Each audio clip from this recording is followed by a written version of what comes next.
since the economic boom after World War II, businesses started moving out of downtown, first to the Westgate Mall, and then to the Macon Mall when that opened up in 1975. The Westgate Mall was opened in 1961. Lots of businesses and companies went there. But then in 1975, some 10 years later or so, the Macon Mall opened up, and then it was those businesses moving there.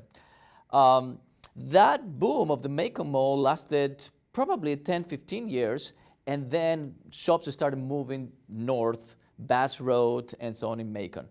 What is interesting to me is that businesses seem to be moving, chasing the customers, right? So that's what happens. Where the money goes, where the families decide to live, that's where the shops are going to go, and it's a natural progression, if you will. So these big businesses, the retail companies, are going to go north, and then you're going to have all that space in there available for somebody to take over. Probably that's going to be warehouses. I don't see businesses coming back. So probably going to have warehouses, mechanic shops, and that type of thing. It seems that all the retail space is going to go up north, right?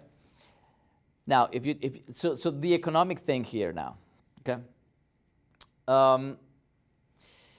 One thing that we have to be careful with is with the subsidies offered by the government, by the state government and by local governments, right? If you think about it, when companies move from one location to another, so you have downtown, Westgate, Macon Mall, north side now, these areas need the infrastructure, the services provided by the government, right? So you open up freeways, sewer, electricity, all of that stuff is provided by the government. And then what happens when these companies leave, right? The government is still in charge of maintaining that infrastructure that is not serving anybody anymore, right? So what I'm thinking is the same thing is going to happen in North Macon now, because you're going to have these companies there. How long are they going to last? We don't know where they're going to go after 10, 20 years, but you're providing this infrastructure there, and all of that is taxpayers' money. So my concern from an economic perspective is whether the government should think more carefully about this movement and have the companies pitch in more to cover those expenses, right? So that's one economic aspect that I'm concerned about.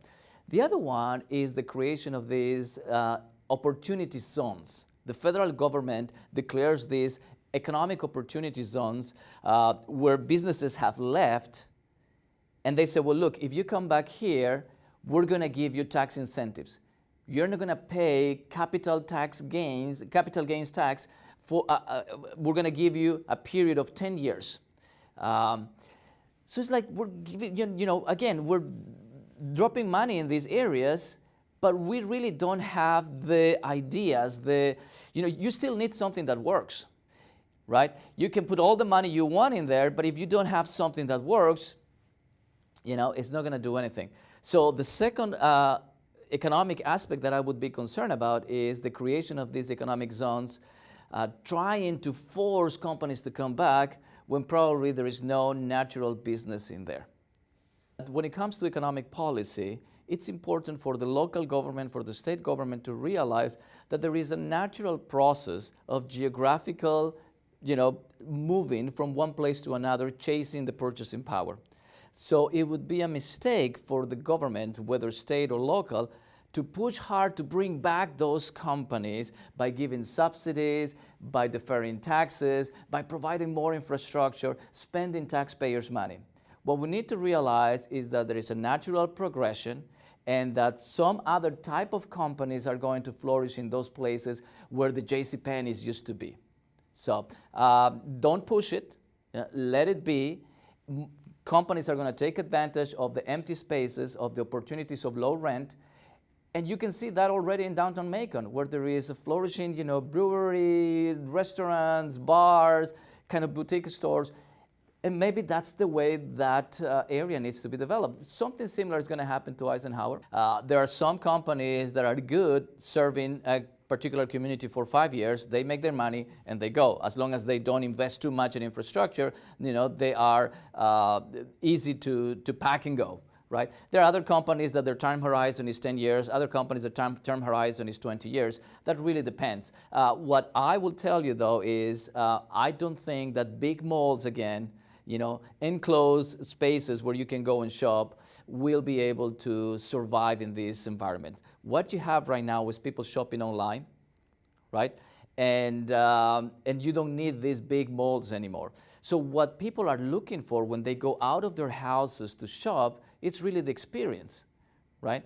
So I don't really need to shop outside. I just do it because of the experience. So if there's a nice area in which I can walk around, so the open space model, like in Bass Road, right?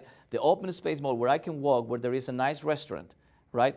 Where there is a Starbucks, where there is a Barnes & Noble type of thing, that experience allows me to get out of my house and shop. The shopping, I don't really need. I can do that online. So my view is that these big malls where people will go shop will no longer be sustainable. You have more families that want to live in North Macon, safety concerns versus downtown or Eisenhower area. And you have the families with more purchasing power in there. So businesses are going to chase the purchasing power. That's natural. Now, what's going to happen to the families that remain in Eisenhower? Well, on one hand, you have the negative downside, which is I'm not going to have the mall with me. Perhaps there's not going to be economic opportunity in there. But on the other hand, if those businesses leave, that gives rise to a lowering in real estate value, right? So there is, rent becomes lower. There are more opportunities for other type of boutique shops, warehouses, or things, So there's going to be entrepreneurs that are going to take advantage of some big businesses leaving and leaving infrastructure in place in there. So it's very difficult to tell which way it's going to go. I think there are going to be economic opportunities for the area. They're just not going to be the same as before.